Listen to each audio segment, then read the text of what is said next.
Bien, bonjour et bienvenue à tous. Donc, la semaine dernière, nous avons vu comment Montesquieu est intervenu, ou on pourrait dire a été invoqué, convoqué, dans une Chine en pleine situation de crise, au beau milieu de ce fameux siècle des humiliations dont vous avez la chronologie à l'image, et au moment précis où il en va ni plus ni moins de la survie de la Chine. Je dois dire que mon père, qui est arrivé en 1948 en France, à son époque tardive, me disait encore que dans sa jeunesse, les intellectuels chinois craignaient encore que la Chine soit rayée de la carte. C'est un peu difficile à imaginer maintenant, mais c'était pas si longtemps que ça, enfin il n'y a pas si longtemps que ça, et donc voilà, je voulais quand même attirer votre attention sur ce fait que Montesquieu n'arrive pas comme ça, comme une fleur au milieu de l'harmonie confucéenne, on est vraiment en pleine crise. Alors c'est cette Chine qui, depuis le milieu du XIXe siècle, subit les coups de boutoir des guerres de l'opium et qui assiste à la montée en puissance de son voisin immédiat et ancien vassal, à savoir le Japon. Alors le Japon, avec lequel nous avons déjà vu que les élites chinoises entretiennent des relations complexes, à la fois du fait de la proximité géographique et de la proximité culturelle. Donc il y a à la fois une relation de rivalité et en même temps de solidarité, en quelque sorte, de solidarité culturelle. Alors, nous avons également vu comment ces élites chinoises, dont je rappelle qu'elles sont au service de la dynastie Mandchoue depuis le XVIIe siècle, ces élites elles ont quelques difficultés à accuser et encaisser le coup dans un premier temps. Et donc, ce qu'elles font, c'est qu'elles essayent d'abord de se rassurer. Elles se disent, certes, force est de reconnaître la supériorité technologique des Occidentaux qui écrasent manifestement nos troupes chinoises avec leur armement, leurs canons, leurs fusils, etc. Mais est-ce qu'il ne nous suffit pas, au fond, de nous équiper du même armement et des mêmes moyens matériels sans pour autant toucher à ce qui a toujours fait l'essence chinoise, c'est-à-dire donc ce fond d'éthique confucéenne et cette vision du monde très sinocentrée. Alors, la dernière fois, nous parlions déjà de cette idée, justement, ce qu'on a résumé dans cette formule, du zhongti xiyong, c'est-à-dire donc de garder le corps, la constitution fondamentale de la Chine, dénommée comme zhong, c'est-à-dire comme milieu, centre, et se contenter de yong, c'est-à-dire en fait d'utiliser, d'instrumentaliser donc le Xi, c'est-à-dire l'Ouest ou l'Occident. Alors cette idée a d'abord été mise en avant par ce grand personnage justement des élites administratives mandchoues, ce Feng Kuei-fen que vous avez à l'image, qui est né en 1809, mort en 1874. Et vous avez en surimpression sur ces photos donc l'expression chinoise « ziqiang », ce qui veut dire se renforcer soi-même. Donc c'est lui qui a lancé toute une série d'opérations pour justement essayer de redonner des forces justement à la Chine, notamment en s'équipant d'un armement moderne. Alors vous voyez ces officiers donc habillés à la façon manchoue, hein, donc la natte et la coiffe manchoue, qui étudie le mode d'emploi donc de ce canon. Vous voyez, ils ont quelques munitions derrière. Enfin bon, donc on voit que c'est des gens qui ne sont pas très habitués à ce genre d'équipement. Hein. Et cette idée justement de rester fondamentalement chinois tout en empruntant la supériorité technologique occidentale a été amenée à son summum d'expression par cet autre personnage, Zhang Zhetong, qui est né en 1837, mort en 1909, qui, dans un essai qui date de 1898, hein, qui s'intitule Quan Xue Pian, c'est-à-dire donc un essai sur l'exhortation à l'étude, hein, où en fait il défend l'idée qu'il faut justement réformer le système éducationnel chinois, hein, pour justement redonner du dynamisme, de la force à la Chine, hein, et dans lequel il insiste aussi sur disons une réforme assez conservatrice, hein, une réforme qui ne change pas trop les choses. C'est lui donc qui met au point cette expression zhong xue wei qi, xi xue wei yong, c'est-à-dire donc qui est raccourci dans le zhong ti xi yong dont je parlais à l'instant.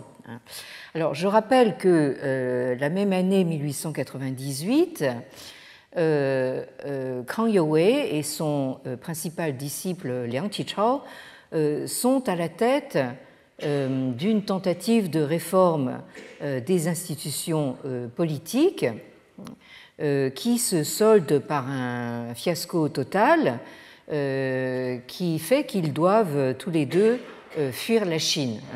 Kang Youwei se lance dans un très grand périple à travers le monde et Liang Qichao, lui, prend refuge au Japon, hein, où il va rester jusqu'à l'instauration de la République chinoise, donc en 1912.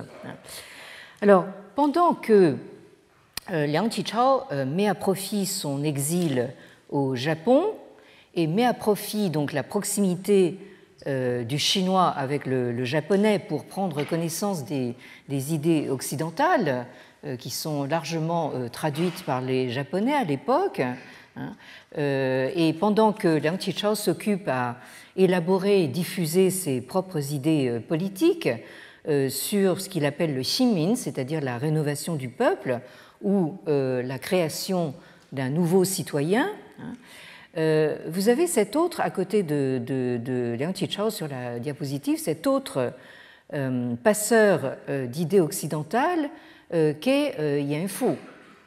Yan Fu qui, lui, est plus âgé que Liang Qichao. Liang Qichao, je rappelle qu'il est né en 1873, mort en 1929. Yan Fu, lui, est né en 1854 et est mort en 1921.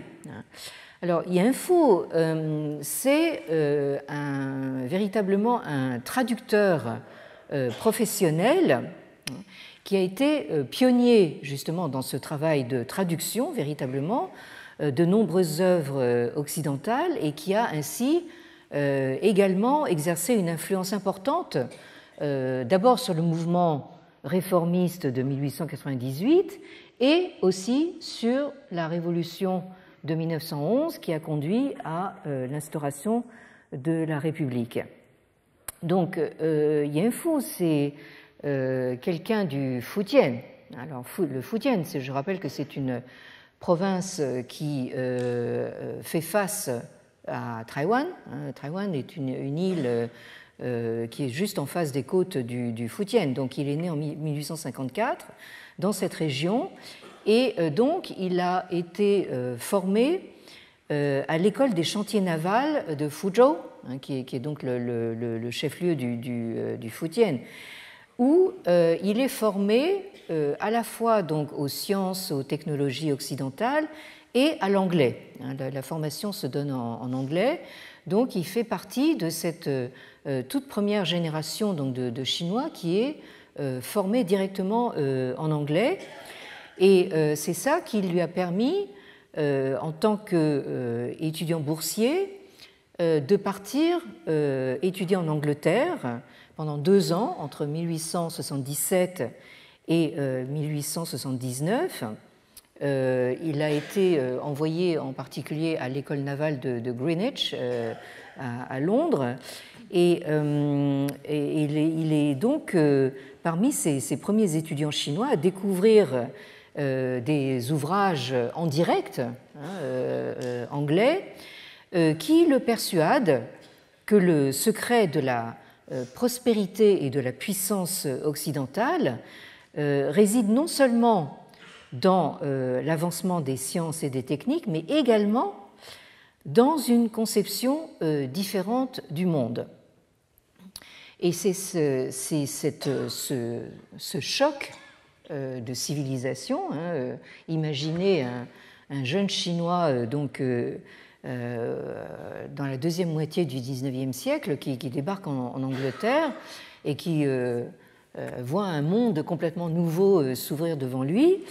Et c'est justement ce choc qui l'amène à être en confrontation directe avec Zhang Zhetong, donc le personnage dont je vous parlais précédemment. Et en fait, c'est en réalité contre l'idée de Yan Fu que vous avez en haut de la diapositive, yi ziyou wei qi, yi minzhu wei yong, c'est-à-dire donc prendre comme corps ou constitution la liberté et prendre comme application ou comme fonction la démocratie, minzhu. Alors, Yan Fu part avec cette idée et c'est précisément à cette idée que Zhang Zhetong, qui est donc de la génération précédente, répond directement avec son idée du Zhongqi Xiyong.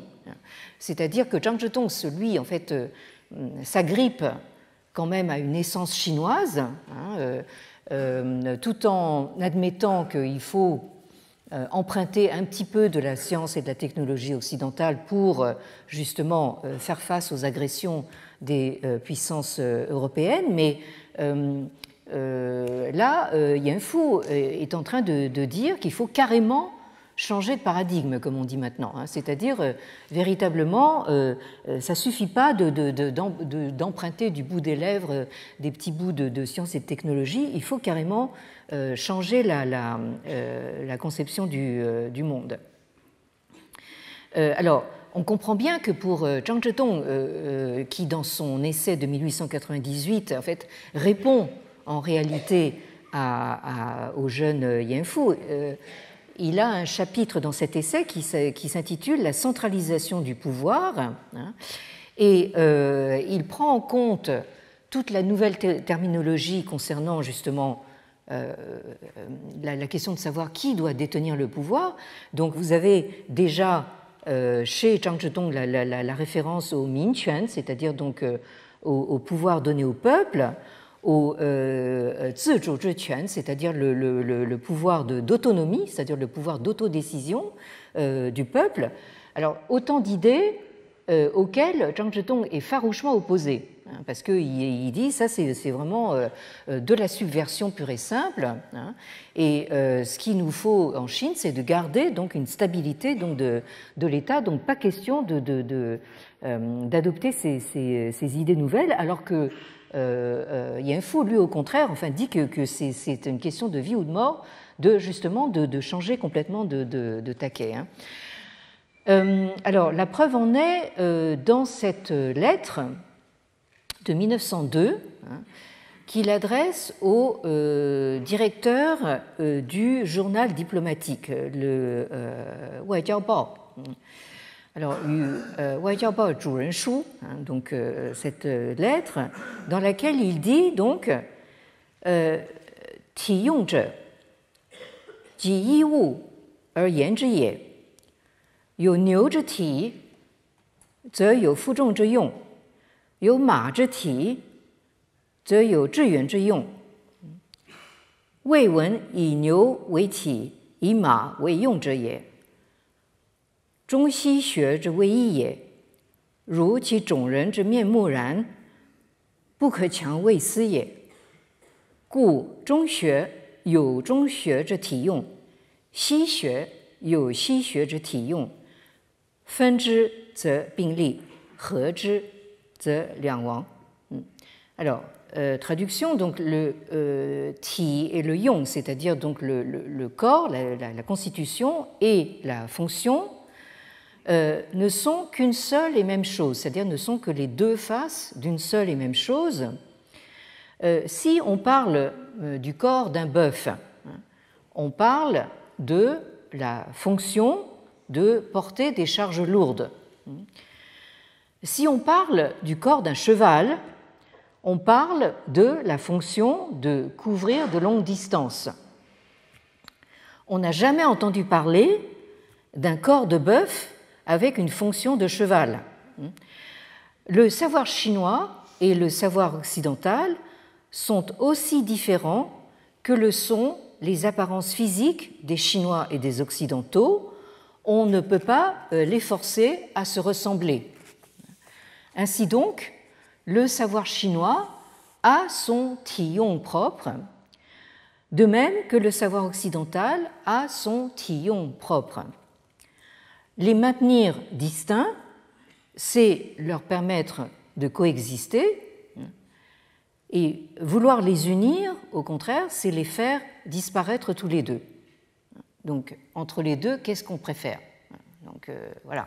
Donc là, en fait, d'une certaine façon, Yan Fu est en train de dire clairement, il n'y a pas de dilemme. De toute façon, on n'a pas le choix. Il va falloir donc que nous adoptions ce tiyong occidental.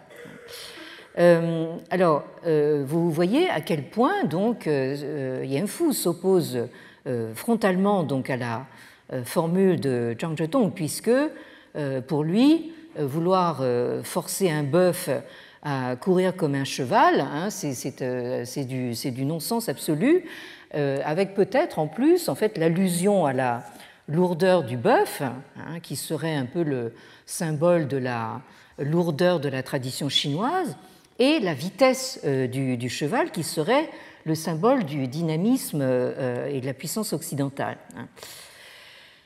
Alors, la confrontation est telle que, en fait, dès 1895, c'est-à-dire au lendemain de la défaite de la Chine contre le Japon, donc qui s'est soldée par le traité de Shimonoseki, on l'avait vu dans le rappel chronologique, 1895, premier gros traumatisme après les guerres de l'opium, 100 ans, cette défaite contre le Japon. Alors évidemment, là on est dans l'humiliation totale, puisque la Chine, qui s'est toujours considérée comme le centre de la civilisation, etc., est battue à plat de couture par son voisin, qu'elle a toujours considéré comme une espèce de minuscule et négligeable vassal. Donc là, ça, évidemment, dans la classe lettrée, ça provoque des réactions assez vives. Alors, Yan Fu, lui, sa façon de réagir, c'est de rédiger 4 textes qui ont été, on a de la chance, traduits en français sous le titre « Les manifestes de Yan Fu », paru chez Fayard en 1977. La traduction est de quelqu'un dont je profite de l'occasion pour évoquer la mémoire, parce que c'est vraiment quelqu'un qui a eu aussi un parcours très particulier, à savoir donc François Huang, peut-être certains d'entre vous l'ont connu, qui est né en Chine, à Suzhou, dans le Jiangsu, près de Shanghai, en 1911, et qui est mort en France en 1990. Donc, Huang Jiacheng, de son nom chinois, a quitté la Chine en 1932 avec une bourse d'études. Donc, d'une certaine façon, là, on commence à voir s'esquisser un destin qui ressemble un peu à celui de Yan Fu. Il est accueilli à son arrivée en France au foyer de l'Institut franco-chinois de Lyon, où il rencontre Jean Wahl, spécialiste de la philosophie hegélienne. Et cette rencontre l'amène à renoncer à ses études scientifiques pour la philosophie, et ça le met sur la voie de la recherche des fondements métaphysiques de l'existence personnelle. C'est-à-dire que cette rencontre provoque une espèce de crise existentielle qui fait tant et si bien qu'il finit, tenez-vous bien, par François Huang, donc Huang Jiacheng, se convertir au catholicisme en 1945, après un cheminement extrêmement complexe où il rencontre des grands jésuites comme Henri de Lubac et Jean Danielou, et également l'abbé Édouard Dupéret, aumônier de ce foyer franco-chinois de Lyon. Et il pousse le zèle, si j'ose dire, à être ordonné prêtre en 1952 dans la congrégation de l'Oratoire. Donc c'est un prêtre oratorien, et il sera nommé plus tard vicaire de l'église Saint-Eustache, qui domine donc le forum des Halles. Alors, pendant ce temps-là, il enseigne également la langue et la philosophie chinoise à l'INALCO, l'Institut national des langues et civilisations orientales, où j'ai moi-même enseigné. Et il enseigne également le bouddhisme à l'Institut catholique de Paris. Alors, parmi ses œuvres, à part justement cette traduction des manifestes de Yan Fu, vous avez une traduction que je cite toujours du Tao Te Ching du Lao Tzu, qu'il a traduit avec le grand poète et traducteur Pierre Léris. Pierre Léris, dont je rappelle qu'il a quand même traduit T.S. Eliot. Ce n'est pas exactement de la tarte. Donc là, vous voyez l'alliance entre François Huang et Pierre Léris a donné véritablement un bijou de traduction qui est cette traduction du Tao Te Ching qui respecte absolument la métrique et le rythme du texte original, même si ça n'est pas une traduction savante. Si vous voulez une traduction savante, ce n'est pas celle-là qu'il faut choisir. Donc c'est une traduction qui est parue d'abord en 1949 et qui a été reprise, comme vous le voyez à l'image, aux éditions du Seuil dans la collection Point Sagesse en 1979. Et à côté, vous avez la couverture de ce livre. C'est un petit livre, donc là aussi on n'entre pas dans les détails, mais je trouve qu'il est très utile comme première approche. Le bouddhisme de l'Inde à la Chine, paru chez Fayard en 1963. Alors, donc, je reviens à mes manifestes de Yan Fu, qui sont traduits ici par François Huang. Je rappelle qu'il s'agit de 4 textes qui sont parus successivement en 1895, après la fin de cette guerre sino-japonaise qui s'est soldée par l'échec cuisant de la Chine. Les 4 textes sont publiés dans un journal de Tianjin, le Zhibao, c'est-à-dire littéralement le journal de la droiture, qui a été créé par un Allemand, un certain Constantin von Hanneken.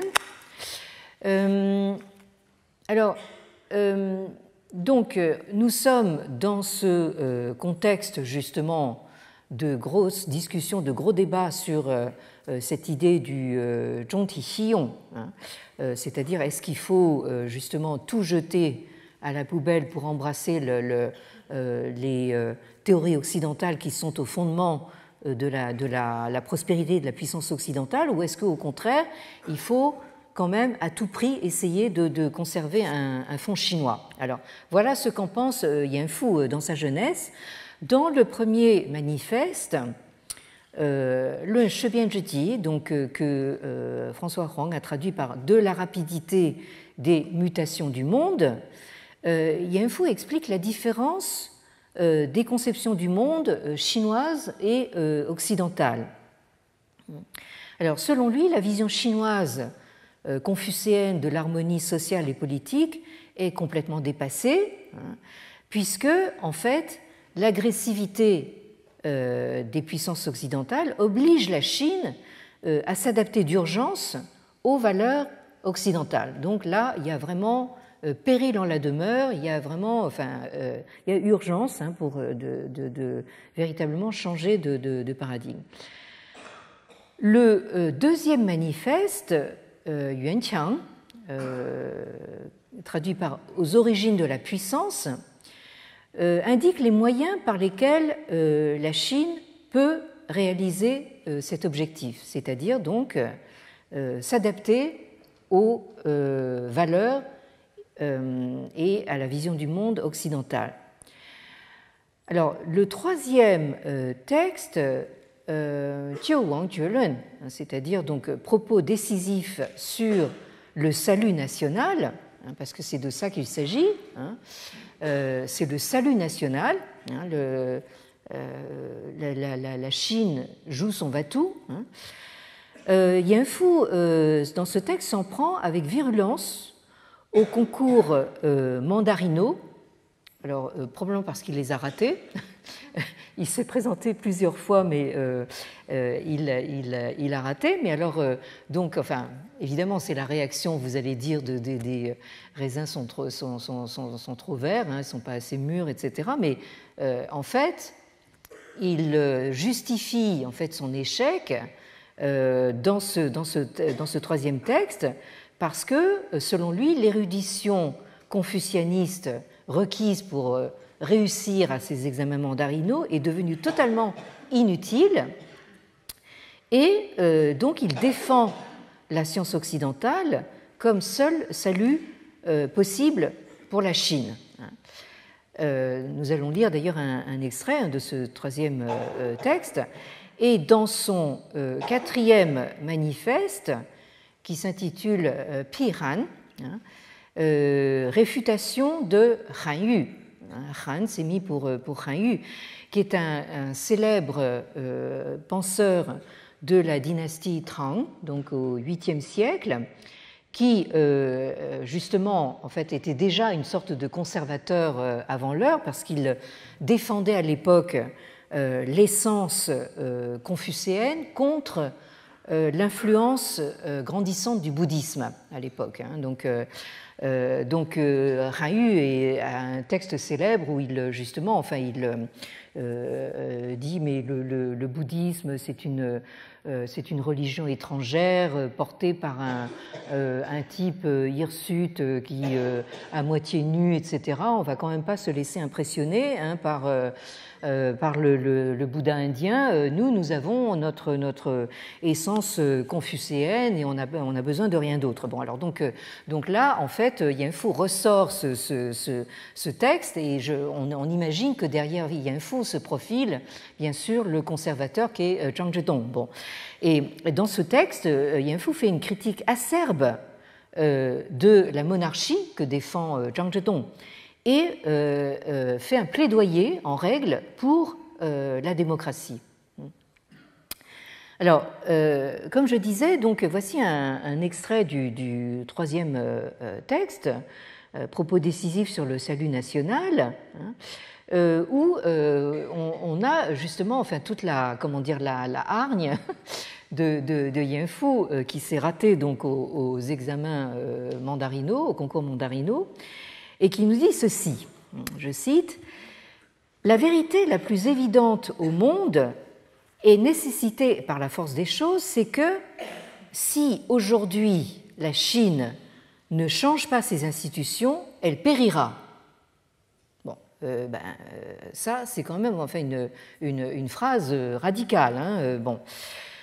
Où commencer la réforme ? À mon avis, rien de plus urgent que l'abandon du système des concours sur les essais à 8 jambes. C'est comme ça que François Huang traduit le Park Wen. Park Wen, c'est donc littéralement le Wen, la forme de prose et de rhétorique de ces dissertations de concours à 8 jambes, c'est-à-dire en 8 parties. En France, nous sommes habitués à la dissertation en 3 parties. Bon, ici, vous avez le même formatage extrêmement conventionnel. Alors, je rappelle que ici, en fait, tout en feignant de s'en prendre à Han Yu, un pauvre auteur du 8e siècle, en fait, ici, il faut garder à l'esprit que Yan Fu s'attaque à Zhang Zhetong. Zhang Zhetong, dans son essai de 1898, justement, prône une réforme de l'éducation, mais là, Yan Fu est en train de nous dire c'est pas juste des réformettes qu'il nous faut, c'est vraiment un changement total. Alors je continue. Alors non que l'essai à 8 jambes soit capable par lui-même de porter directement atteinte à l'État, sa nuisance consiste en ce qu'il empêche l'Empire d'avoir des hommes de valeur. Bon, alors là c'est quand même un paradoxe parce qu'en fait, en principe, le système des concours mandarinaux était fait précisément pour recruter les meilleurs par concours. Bon. Alors là, Yan Fu nous démolit ça en une phrase en disant en fait, ça ne sert pas à recruter les meilleurs. Pourquoi empêche-t-il l'Empire d'obtenir des hommes de valeur? Il engendre, à mon avis, 3 grands méfaits, dont le premier est l'obstruction de l'intelligence. Enfin, je vous ferai remarquer que en France, où nous avons un petit peu hérité de ce système des concours mandarinaux, n'est-ce pas, nous pouvons en prendre de la graine aussi de ce texte. Bon. Alors, premier méfait, obstruction de l'intelligence. Le second méfait, c'est d'avoir corrompu le sens moral des populations. Pourquoi les jeunes ont-ils un tel désir de devenir des lettrés, c'est-à-dire d'entrer dans la bureaucratie impériale? Quel fut le souci véritable de l'État en instituant cette classe des lettrés? Certes, il y avait le souci de former des hommes qui se maintiendraient dans la voie droite et auraient tous un caractère intègre en s'écartant des mauvais exemples afin que, lorsqu'ils accéderaient aux postes gouvernementaux, ils fissent preuve de probité et d'équité. Mais aujourd'hui, que se passe-t-il en fait? Pour qu'un candidat soit reçu au concours, il est obligé continuellement de faire acte de plagiat et d'obséquiosité, au point que sa conscience du bien et du mal, son sens du vrai et du faux, éprouvés jour et nuit, finissent par s'éteindre presque totalement. Quoi d'étonnant qu'après leur visite au maître et leur inscription sur la liste d'admission, ils prennent le carriérisme pour style d'école et l'opportunisme pour recette personnelle. Enténébrés comme des animaux dans une même tanière, ils ne songent chacun de son côté qu'à leur propre intérêt. Comment peuvent-ils encore se soucier du bien-être du peuple et des projets nationaux? Le troisième méfait, c'est d'accroître le nombre des oisifs. En Chine, les lettrés étaient suivis jadis d'une dizaine de chariots et d'une centaine de domestiques. Mencius, IVe siècle avant Jésus-Christ, avait déjà commencé à codifier cet abus. Aujourd'hui, les lettrés n'ont plus de nobles ambitions, ils se laissent entretenir sans travailler, autrement dit, ils sont payés pour ne rien faire, et essuient toutes sortes de moqueries. La Chine devient, alors là ça commence à être franchement violent, la Chine devient comme un pourceau couvert de parasites dans tous les replis de son corps. Bon, alors quand on parle de zhongqi, voilà, en fait, voilà le corps que Yan Fu, voilà comment Yan Fu représente le corps de la Chine, un pourceau couvert de parasites dans tous les replis de son corps. Il viendra sûrement un jour où le boucher brandira son couteau et préparera une bassine pour l'égorger. Faut-il attendre ce moment pour gémir sur son sort? Bon, fin de la citation. Bien, donc je vous ai cité ce texte, j'ai fait des coupes évidemment parce que c'est un texte assez long, mais pour vous montrer alors non seulement justement comment dire, la virulence de ces jeunes élites chinoises à la fin du XIXe siècle, hein, qui voient très bien en fait où en est la Chine, qui voient ces vieilles générations de serviteurs de l'État mandchou proposer de vagues petites réformes histoire d'avoir l'air un petit peu ouvert, hein, mais qui disent clairement que ça suffit absolument pas. Hein. Alors, de la même façon que Liang Qichao, Yan Fu s'est employé donc dans sa vie relativement courte à faire connaître à ses compatriotes chinois les œuvres philosophiques occidentales par ses traductions et par ses textes, mais à la différence de Liang Qichao, qui lui traduit des œuvres occidentales par la médiation japonaise, puisqu'il est réfugié au Japon, donc il lit les traductions japonaises, puisqu'il lit les kanji, donc ça lui facilite largement la tâche. Au contraire, donc Yan Fu, lui, les traduit directement de l'anglais, qu'il connaît bien. Et ce qui le différencie de Liang Qichao, qui, lui, évidemment, en étant réfugié au Japon, est assez finalement pro-japonais, hein, donc évidemment, puisqu'il dépend du Japon pour sa survie. Yan Fu, lui, est vent debout contre le Japon. Hein, c'est-à-dire que c'est pas tellement étonnant parce que Yan Fu a été formé, encore une fois, à l'école navale et donc il a été encore plus profondément marqué par les défaites maritimes de la Chine face au Japon. Les Japonais ont une très nette supériorité donc, sur la mer, hein, alors que les Chinois ne sont pas du tout des marins. Hein. Donc on s'est aperçu que la marine, enfin le peu de marine mandchoue qu'il y avait, hein, était composé en fait de marins qui ne savaient pas nager. Donc vous voyez, enfin, on en était là. Bon. Alors, Yan Fu, évidemment, ne peut pas éviter de parler justement des réformes qu'il voit se passer au Japon hein, depuis 1868, hein, mais en fait, il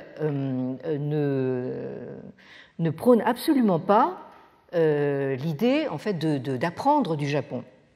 En fait, pour lui, la montée en puissance du Japon est beaucoup trop rapide hein, et trop artificielle pour avoir des racines suffisamment profondes et des fondements suffisamment solides. Hein, parce que ce que Yan Fu veut faire, c'est véritablement réformer la Chine en profondeur, hein, et pas faire comme le Japon qui emprunte à toute allure et à tout va de l'Occident et à qui Yan Fu reproche justement de vouloir conquérir le monde uniquement par la force, hein, par la puissance, hein, alors que justement pendant ce temps-là, le Japon ne construit pas justement des fondements solides selon Yan Fu. Et pour la Chine, hein, il n'est absolument pas question justement de prendre exemple sur le Japon parce que en fait, Yan Fu a même l'air de dire que le Japon est voué en fait à échouer assez rapidement. Alors certes, le Japon a connu entre-temps, enfin pendant tout la première moitié du XXe siècle, une montée en puissance spectaculaire qui fait d'ailleurs penser beaucoup à ce qu'est la Chine aujourd'hui. Hein. Vous avez beaucoup d'observateurs, de géopoliticiens en fait, qui font le parallèle entre le Japon de Meiji et la Chine d'aujourd'hui.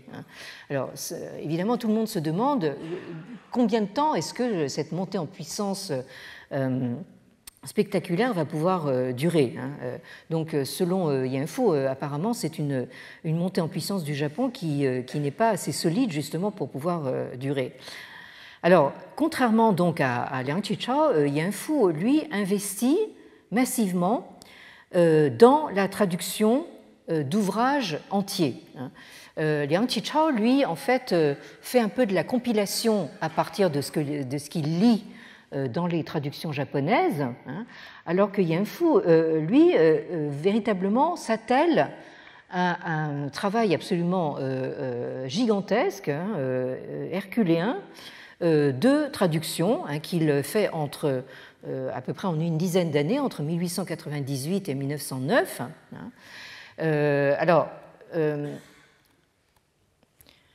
Voilà donc la liste des grandes traductions de Yan Fu, qui commence par le Evolution and Ethics de Thomas Henry Huxley, donc traduit en chinois par Tian Yanlun, donc en 1898.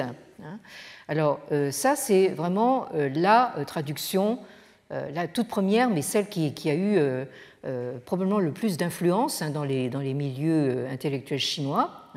Vous avez la couverture donc de la traduction en chinois. Vous voyez que la graphie des caractères est assez archaïsante, et ça fait peut-être écho justement au style extrêmement classicisant de Yan Fu. Alors, on s'est beaucoup interrogé justement, et vous avez à côté, bien sûr, la photo de Thomas Huxley. Vous avez tous ces Anglais victoriens, tous avec des gros favoris, des belles barbes et tout ça. Alors, vous avez ce contraste entre quelqu'un qui, pour la première fois de l'histoire chinoise, donc traduit directement d'un ouvrage en anglais, mais il le traduit en chinois classique, c'est-à-dire pas dans le chinois, disons, parlé, qui commence à s'imposer vers la fin du 19e, au tout début du 20e siècle. Là, en fait, il choisit de le traduire dans la langue des lettrés, et ça lui a été beaucoup reproché, parce que justement, en fait, beaucoup de ses contemporains lui ont dit « Mais est-ce que vous vous souciez pas un peu de nos étudiants, nos jeunes étudiants qui sont plus tellement habitués à lire du classique comme ça, est-ce que vous ne pourriez pas être un peu plus accessible justement pour la jeune génération ?» Et Yan Fu se défend justement en disant « Mais moi je m'adresse à mes pairs, c'est-à-dire mes pairs PAIRS et pas mes pairs PRES, parce que justement, en fait, ce sont eux qui sont amenés à réaliser les réformes que j'appelle de mes voeux, et je ne m'adresse pas donc aux petits jeunes qui vont nous suivre. Bon. Alors, je reviens donc à ma liste de traductions. Vous avez ensuite, quelques années plus tard, Adam Smith, The Wealth of Nations, excusez du peu, donc traduit sous le titre de Yuan Fu, donc en 1901. Ensuite, Herbert Spencer, The Study of Sociology, Qun Xue Yiyan, en 1903. Oui, j'ai oublié de traduire en français du coup. Alors donc Huxley, donc l'évolution et éthique. Ensuite, la richesse des nations de Adam Smith, l'étude de la sociologie. Enfin, en quatrième lieu, le On Liberty de John Stuart Mill, que Yan Fu ne traduit pas par Ziyou, qui est la traduction de liberté qui a été retenue ensuite. Ziyou qui veut dire en fait agir de son propre chef, agir comme on dirait en latin, sponte sua, c'est-à-dire en fait de son propre mouvement. Yan Fu choisit de le traduire par Qunji, Quanjie Lun, c'est-à-dire donc la distinction entre Qun, c'est-à-dire la foule, ou on dirait plus tard les masses, et Ji et moi, c'est-à-dire donc ce qu'il y a comme différence entre ce qui mène la foule et ce qui me mène moi. Donc il a cette façon très, très particulière de traduire justement cette notion de liberté. Ensuite, vous avez Edward Jenks, History of Politics, donc une histoire de la politique, que Yan Fu traduit par Shi Hui Tong Quan, c'est-à-dire donc une interprétation générale de la société, paru en 1903. Et enfin, celui qui nous intéresse le plus, bien sûr, Montesquieu, de l'esprit des lois, qu'il traduit aussi à sa façon par fa yi, c'est-à-dire le sens ou l'intention des lois, et qui lui a demandé plusieurs années entre 1904 et 1909, on va y revenir. Ensuite, vous avez de nouveau John Stuart Mill, A System of Logic, donc un système de la logique, que Yan Fu traduit par Mule Mingxue. Donc Mule c'est Mill, donc le Mingxue. Là aussi, Yan Fu choisit un terme de la tradition chinoise, le Mingxue, c'est-à-dire littéralement l'école des noms, pour traduire cette notion de logique. Donc après, à la suite, vous aurez en fait d'autres traductions justement de logique. La traduction qui a été retenue, c'est une traduction en fait phonétique. On parle maintenant de luoji comme logic. Bon. Donc cette traduction aussi qui lui a valu pas mal d'années de travail, 1905-1912. Et enfin, William Stanley Jevons, Primer of Logic. Donc de Jevons, une sorte d'introduction à la logique, qui est traduit par Mi Xue Qian Shuo, c'est-à-dire donc une présentation un peu superficielle donc de la logique qui date de 1909. Alors, vous, évidemment, remarquerez que parmi ces 8 ouvrages traduits, 7 sont d'auteurs anglais, et un seul est d'un auteur français, c'est notre Montesquieu national, mais que Yan Fu traduit quand même à partir de l'anglais, parce qu'il ne lit pas le français, donc il le traduit probablement à partir de la version anglaise de Thomas Nugent, qui a été faite peu après donc, la parution de l'Esprit des lois en France. Alors, revenons donc un instant sur justement cette traduction par Yan Fu de l'Esprit des lois de Montesquieu, qui traduit par fa yi. Alors là aussi, les caractères sur la couverture ont toujours ce style archaïsant, c'est quand même assez paradoxal. Alors, on sait que Yan Fu a entrepris ce travail colossal. Quelqu'un, la dernière fois, me disait, pourtant quelqu'un qui est un bon français, me dit j'ai pas lu l'Esprit des lois, je trouve que c'est trop long, c'est trop ennuyeux. Écoutez, je pense que c'est quand même un de nos grands classiques. Alors, donc, d'entreprendre la traduction en chinois de ce monument, effectivement, c'est quelque chose qui vaut la peine d'être remarqué. Mais Yan Fu entreprend ce travail parce qu'il n'est pas content des essais de traduction précédents, parce qu'il y en a eu, à partir du japonais, à partir de... Bon, enfin, et il n'est pas content. Et donc, il travaille sur cette traduction qui paraît en 7 opuscules de 1904 à 1909 et qui est ensuite édité comme un ensemble en 1913 par les presses commerciales de Shanghai, qui sont vraiment les presses principales de Chine à ce moment-là. Donc, dans un commentaire sur le chapitre concernant la constitution d'Angleterre, parce que en fait Montesquieu, c'est un fait bien connu, avait une très grande admiration justement pour le système politique anglais de son temps. qu'il oppose évidemment à ce qu'il critique, à savoir justement la monarchie absolue dans le style de Louis XIV. Hein, bon, donc, Yan Fu écrit ceci. Hein, vous avez donc le titre Meng de Sejiu Fa Yi, hein, donc l'esprit des lois de Montesquieu. Vous avez cette transcription chinoise. Et dans ce passage, donc, Yan Fu dit ceci Jiehu, Xin yu zhe, zhong xi zhi bu ke tong zhi yi shi ye. 有意不宁出游欧时，常入法庭，观其金玉，归敌数日，如有所失。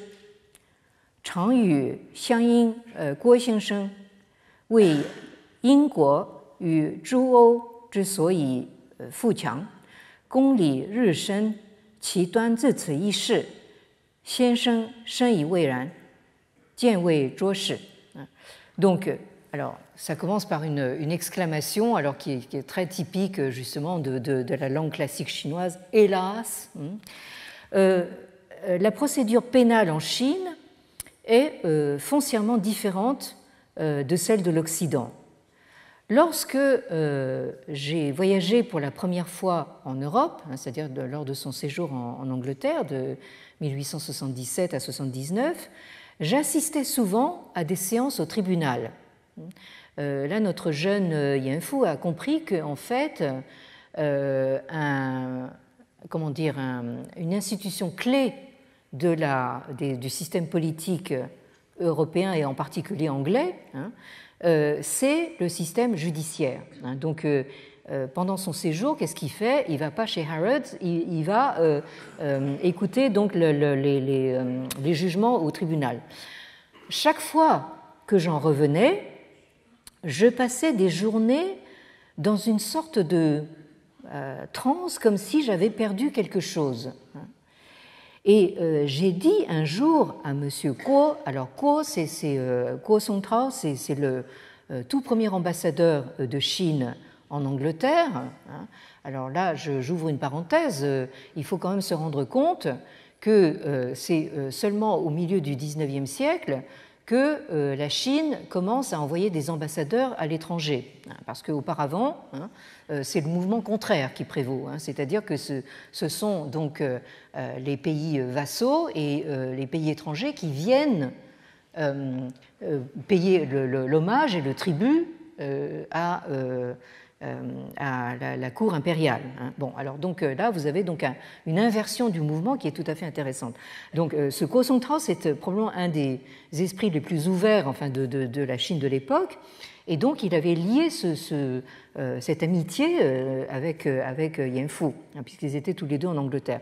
Donc, j'ai dit un jour à M. Guo que la raison pour laquelle la Grande-Bretagne et les autres nations d'Europe étaient prospères et puissantes, et que le principe de justice se répandait de jour en jour, ce n'était rien d'autre que l'application de l'égalité de droit devant les lois.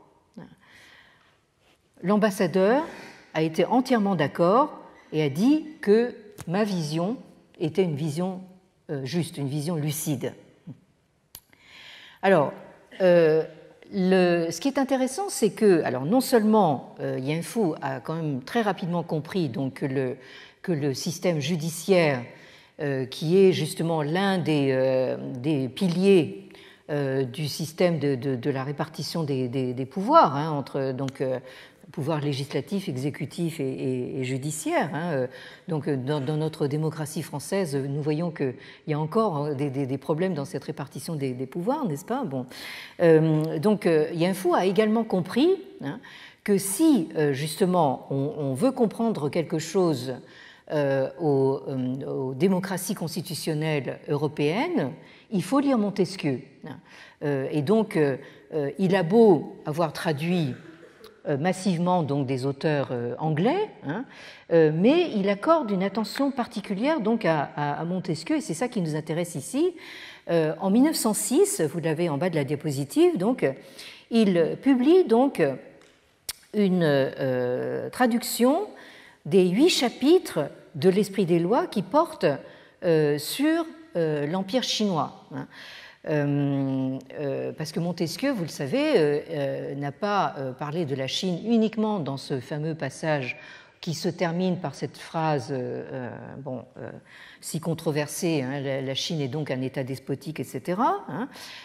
Il a parlé de la Chine dans 8 endroits différents, hein, donc ça montre que l'intérêt de Montesquieu pour la Chine, et donc vous avez à l'inverse un intérêt marqué de Yan Fu pour Montesquieu et sa vision de la Chine. Hein.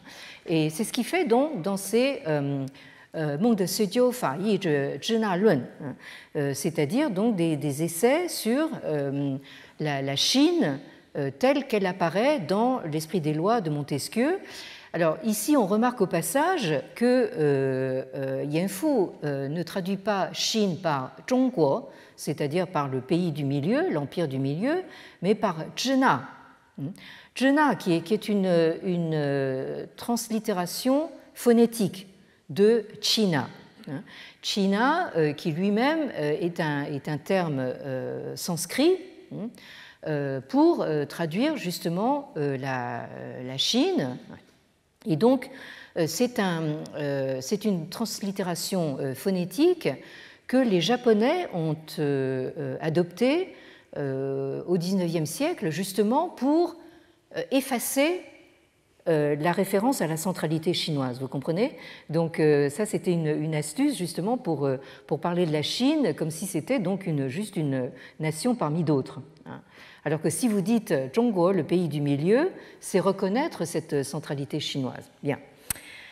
Alors, donc le fait de publier séparément la traduction de ces 8 chapitres, hein, de l'esprit des lois, ça montre bien que Yan Fu accorde une importance particulière donc à notre auteur. Il fait précéder donc cette traduction d'une biographie de Montesquieu. Il présente la vie et l'œuvre qui est présentée de façon très différente de celle de Liang Qichao. Liang Qichao, lui, s'enflamme, donc il présente Montesquieu de façon absolument dithyrambique, hein, comme une sorte de héros culturel, alors que Yan Fu, en fait, présente Montesquieu de façon très académique, hein, comme un précurseur de Voltaire et de Rousseau, et il souligne donc en particulier l'impact de l'esprit des lois sur le célèbre Code Napoléon de 1804, qui est devenu donc le modèle des lois modernes. Donc pour lui, l'importance de Montesquieu, c'est véritablement la place qu'il a occupée dans justement l'élaboration de cette démocratie constitutionnelle qui tient tant à cœur à Yan Fu. Bon. Alors, je suis obligée de m'arrêter là pour aujourd'hui et pour cette année. Nous reprenons nos travaux ici même à la même heure le jeudi 11 janvier. Mais donc nous allons justement en terminer avec cette réception de Montesquieu en Chine. Donc après avoir inversé le regard, nous allons de nouveau en fait nous tourner de l'autre côté pour voir justement en fait dans quelle mesure est-ce que la Chine que décrit Montesquieu est véritablement despotique. Ça c'est une question qui a été de la plus haute importance justement pour les intellectuels de la Chine moderne et comme on l'a vu aussi contemporaine, hein, pour quelqu'un comme Bai Tongdong, mais il s'agit maintenant de voir de façon historique si ce verdict est juste. Hein. Alors, en attendant, donc, quelques lectures au cas où vous vous ennuieriez pendant les vacances de fin d'année. Hein. Vous avez donc en anglais, à gauche de la diapositive, un gros volume édité par une équipe de collègues allemands, donc Michael Lackner, Ivo Amelung et Joachim Kurz, qui ont mis au point donc ce volume tout à fait important, justement pour comprendre comment les nouvelles idées occidentales ont été importées en Chine. Ça s'intitule New Terms for New Ideas, Western Knowledge and Lexical Change in Late Imperial China.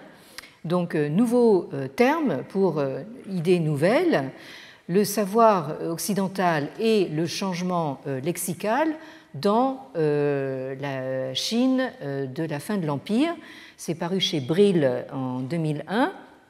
Et à droite de la diapositive, vous avez donc Imagining the People, Chinese Intellectuals and the Concept of Citizenship, 1890 to 1920. Donc, imaginer le peuple, les intellectuels chinois et le concept de citoyenneté entre 1890 et 1920, édité par Joshua Fogel et Peter Zarrow. Joshua Fogel, nous avons déjà vu son nom, puisque c'est, je vous l'ai présenté comme un grand passeur entre le Japon et la Chine, et Peter Zarrow, qui est un excellent spécialiste justement de cette période charnière entre la fin du 19e et le début du 20e. Et puis, pour ne pas parler que anglais, alors je ne sais pas si je dois vous le recommander, parce que alors, vous avez 2 tomes qui font plus de 1000 pages chacun, de notre très grand historien donc Yves Chevrier, dont je vous ai parlé déjà à propos de notre Félix Mahajun, qui a fait sa thèse avec lui. Yves Chevrier, grand monsieur vraiment de justement aussi de cette période charnière, et qui a livré récemment son magnum opus, qu'il a intitulé L'Empire terrestre, en 2 tomes, mais donc prenez une grosse valise pour transporter, parce que mais enfin pour ceux d'entre vous qui veulent vraiment aller à fond au fond des choses. Bien, et donc bonne fête à tous, bon Noël et be nice. Be nice. Alors, je vous montre ce post qui est apparu donc sur les réseaux sociaux chinois, parce que en fait vous avez un jeu de mots en chinois. Nice est transcrit nice, nice qui veut dire faire preuve d'une résistance à toute épreuve. Merci.